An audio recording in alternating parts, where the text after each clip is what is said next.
Assalamualaikum warahmatullahi wabarakatuh. Alhamdulillahirrabbilalamin. Pada hari ini kita masih bisa berjumpa lagi dengan saya. Dalam kesempatan ini saya akan menyampaikan selamat tahun baru 2025 kepada sahabatku semua dimanapun berada. Pemirsa channel YouTube kami, video-video kami di YouTube kami yang setia, semoga kita semua selalu sehat, bahagia, dan selalu bertumbuh lebih baik dari hari ke hari. Sekali lagi selamat tahun baru 2025. Pada kesempatan ini saya akan mengulas khusus hakikat tahun baru secara spiritual.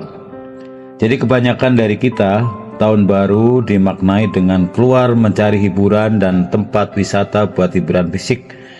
Sebenarnya sifat yang Tuhan awal itu adalah sifat wujud di dalam diri kita. Apabila kita sudah mengalami dan merasakan sifat wujud Tuhan dalam diri kita ini, disitulah awal kehidupan kita yang sesungguhnya. Itulah sesungguhnya tahun baru menurut kita. Jadi dia yang awal tidak ada startnya, dia yang akhir juga tidak ada finishnya, tapi dia meliputi di segala yang awal dan yang akhir. Itulah Tuhan. Karena tidak ada startnya dan tidak ada finishnya, kita hanya menenggelamkan diri di samudra ma'rifat, maka terhubunglah kesadaran kita dengan kesadaran yang tanpa batas itu. Al-Quran yang menyatakan bahwa Allah adalah yang awal dan yang akhir adalah Quran Surat Al-Hadid ayat 3. Wal awalu wal akhiru wal zahiru wal batinu wa huwa bikulli syai'in alim. Dialah yang awal dan dialah yang akhir, yang zahir dan yang batin, dan dia maha meliputi segala sesuatu. Tahun baru Islam atau tahun baru kalender yang dirayakan hanyalah sebuah kesepakatan yang dibuat oleh manusia. Sifat Tuhan yang meliputi segala sesuatu, baik yang tampak maupun yang tersembunyi. Gantian tahun, baik kalender Masehi maupun kalender Hijriah, hanyalah simbol atau tanda-tanda yang diciptakan oleh manusia untuk menandai waktu. Ini hanyalah kesepakatan manusia saja. Manusia telah sepakat tentang detik, jam, hari, bulan, dan tahun menjadi kesepakatan manusia. Tuhan sendiri tidak pernah menciptakan nama-nama itu. Manusia sepakat untuk menyatakan 1 tahun sama dengan 12 bulan, 1 bulan sama dengan 30 hari, 1 minggu sama dengan 7 hari, dan 1 jam sama dengan 60 menit. 1 menit sama dengan 60 detik. 1 detik juga disepakati lagi. Pada awalnya 1 detik didefinisikan sebagai 1/86.400 kali 1 hari rata-rata. Pada awalnya satuan waktu dinyatakan atas dasar waktu rotasi bumi pada porosnya, yaitu dihitung 1 hari. 1 hari rata-rata sama dengan 24 jam kali 60 menit kali 60 detik sama dengan 86.400 detik. Karena 1 hari matahari tidak selalu tetap dari waktu ke waktu, maka pada tahun 1956 para ahli menetapkan definisi baru untuk 1 detik. Jadi untuk definisi 1 detik atau 1 second yang terbaru, 1 detik atau 1 second adalah selang waktu yang diperlukan oleh atom cesium-133 untuk melakukan getaran, yaitu sebanyak 9.192.631.770 kali. Ini adalah kesepakatan, sekali lagi adalah kesepakatan manusia. Ingat bahwa umur bumi ini bukanlah 2025. Tahun 2025 itu hanyalah kurun waktu yang disepakati. Saat manusia mulai menghitung dan menetapkan bilangan tahun. Jadi sebenarnya tidak ada yang namanya tahun baru.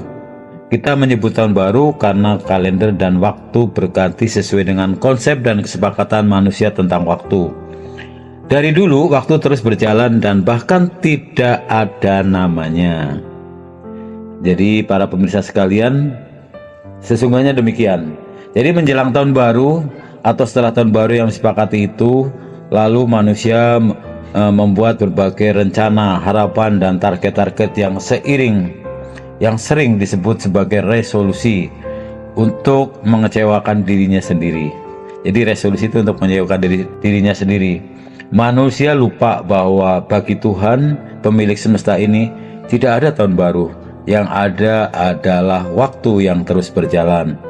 Maka dari itu, pada kesempatan kali ini saya akan menyampaikan hal ini untuk mengingatkan momen ini untuk kita gunakan agar kita mendapat pemahaman yang lebih mendalam tentang Tuhan sebagai yang awal atau al-awalu, yang akhir atau al-akhiru, untuk mengingatkan kita bahwa sejatinya waktu dan perubahan dalam hidup ini adalah manifestasi dari kehadiran Tuhan yang meliputi seluruh eksistensi.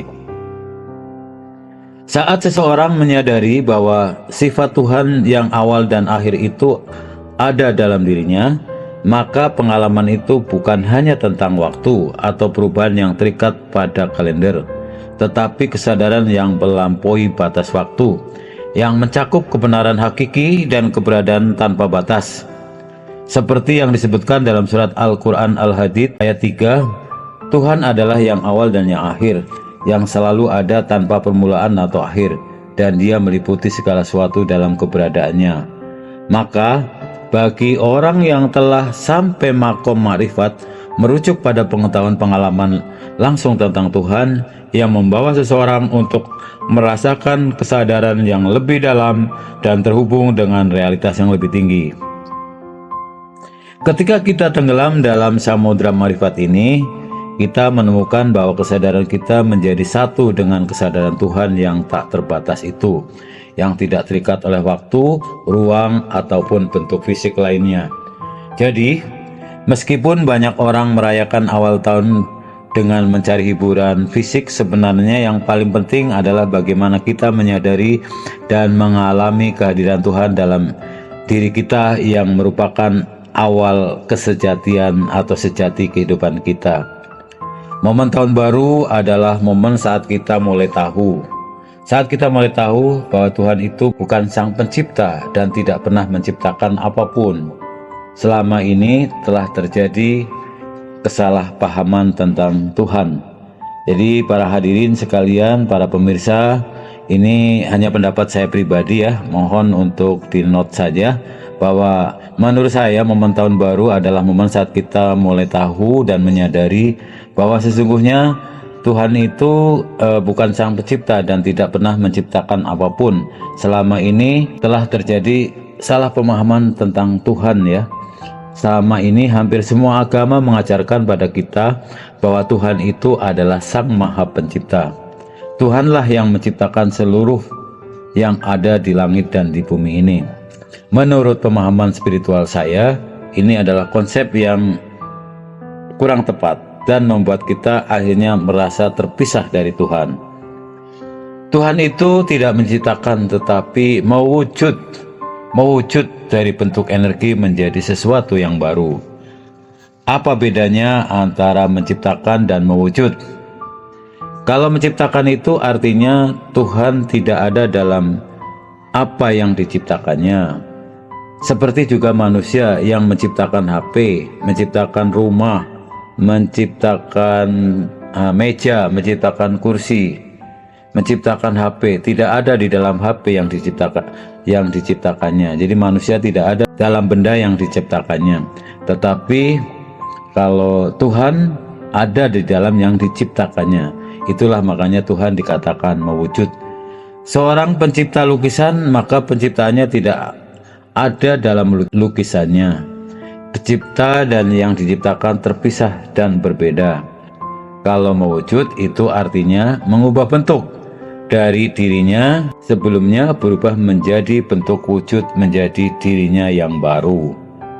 Jadi kalau mewujud, dia yang berwujud, dia yang berubah wujud, dan wujudnya yang baru tetaplah dia. Dia ada di dalam wujudnya yang baru. Dia sebelumnya dengan Dia yang wujud yang baru tetap sama. Aku dan kamu adalah satu, Brahman dan Atman Aikyam. Aku dan Bapakku adalah satu, atau kalau orang Jawa bilang manunggaling kaulo lan Gusti.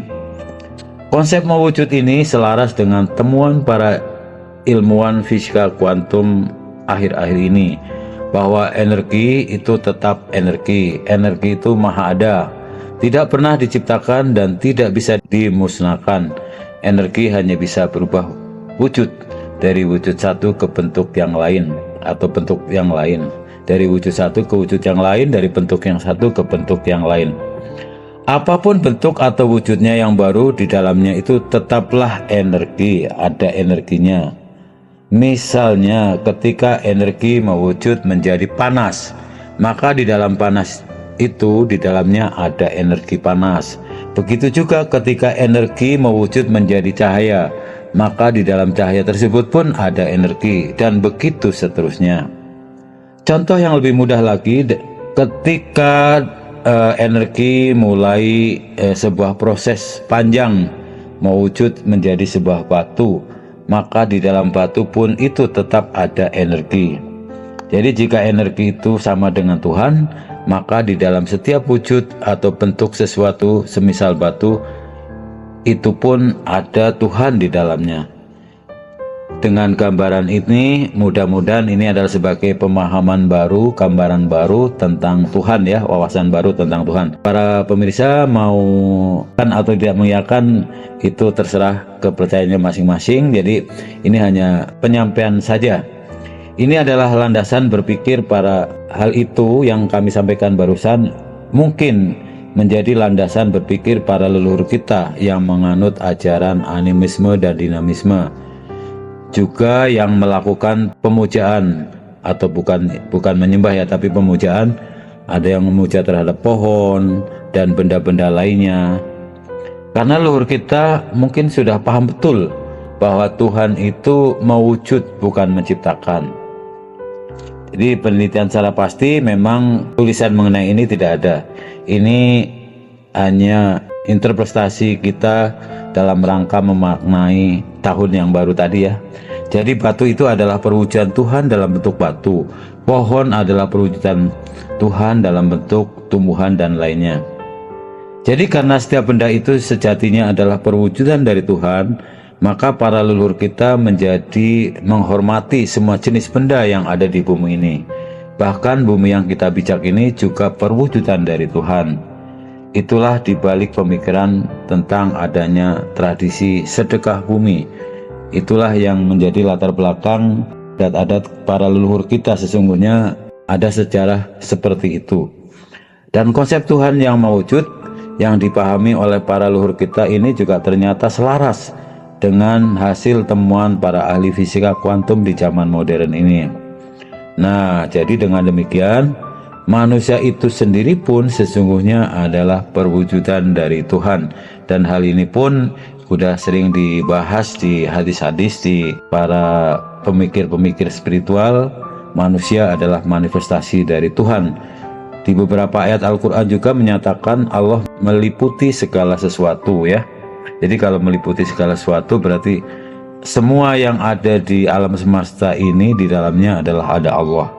Itulah kenapa para leluhur kita mengajarkan kita untuk menghormati setiap manusia tanpa membeda-bedakan ras, suku, agama, dan lain sebagainya. Rupanya karena para leluhur kita paham betul kalau setiap manusia itu adalah perwujudan dari Tuhan. Itulah dibalik konsep kata-kata istilah yang sangat terkenal, yaitu manunggaling kaulo Gusti, atau dalam bahasa Balinya Atman Brahman Aikyam.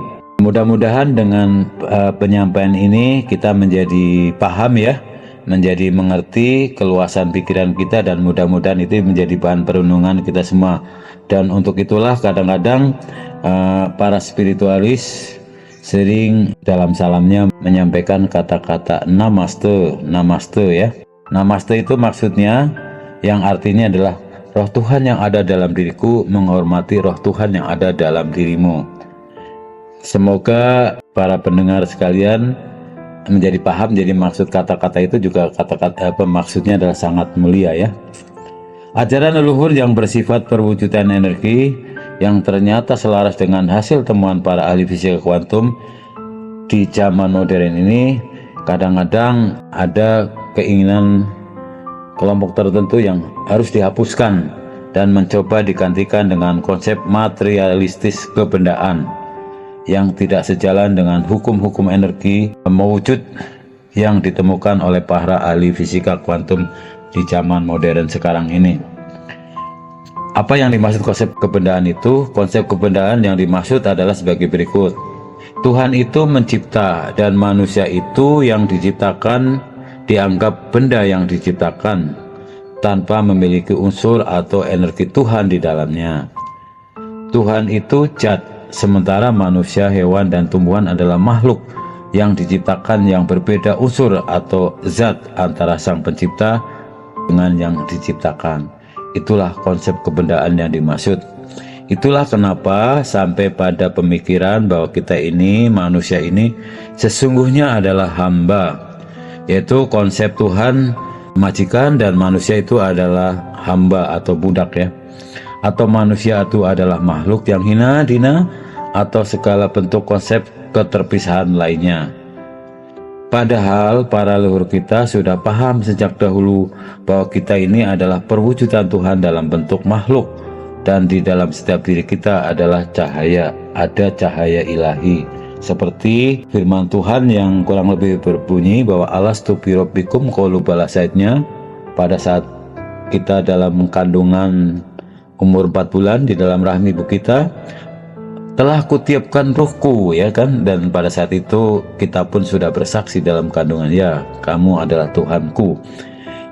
Kurang hebat bagaimana kita coba para leluhur kita, walaupun pada saat itu belum ada Al-Quran ya, kita sudah paham bahwa kita ini adalah bagian dari Tuhan karena ada ruh Tuhan yang dititipkan ke tubuh kita. Mereka walaupun belum tahu ayatnya tapi sudah menyadari hal demikian. Jadi jelaslah sekarang bahwa Tuhan itu sesungguhnya tidak pernah menciptakan apapun melainkan mewujudkan dirinya dalam bentuk apapun. Semoga penjelasan ini menjadi bukan untuk menjadi bahan perdebatan, tapi ada sebagai bahan pemahaman kita aja agar kita dapat lebih merasa lebih dekat dan bisa mencapai dengan kedekatan dengan Tuhan.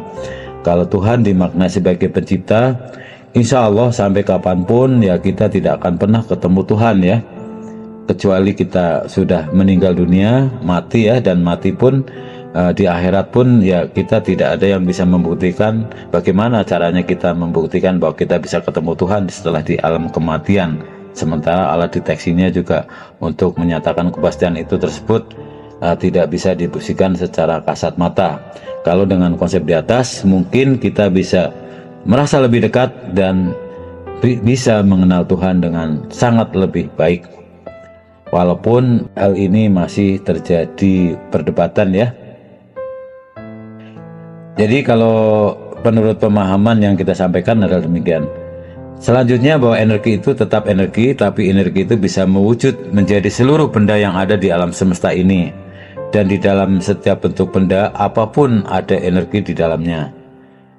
Jadi sesungguhnya para leluhur kita ini, jadi sebelum datangnya Islam ya, agama-agama yang ada di bumi saat ini, para leluhur-leluhur kita sudah punya pemahaman demikian. Jadi rupanya menjadi koheren dengan bunyi Al-Quran sendiri bahwa ikro kitabaka kafa binafsika, itulah bacalah Al-Quran yang ada di dalam dadamu, yang di balik diri ini, yang setiap orang itu membawa kitabnya masing-masing.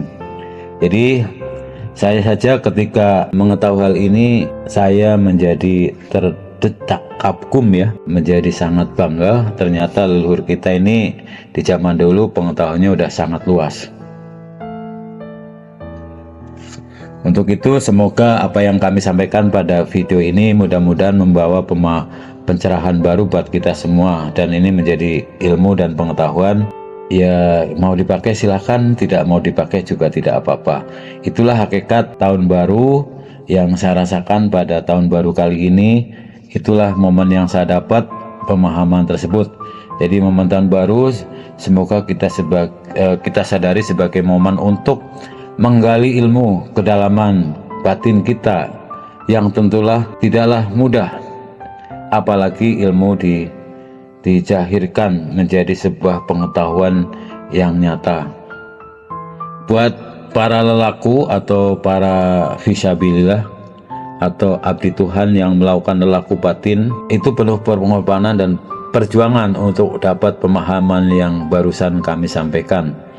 Jadi mempelajari ilmu batin hakikatnya memerlukan pengorbanan yang dalam. Sangat berbeda dengan mempelajari ilmu jahir. Kalau pelajaran ilmu jahir atau mengambil pembelajaran dari luar itu mudah dan terdapat di mana-mana.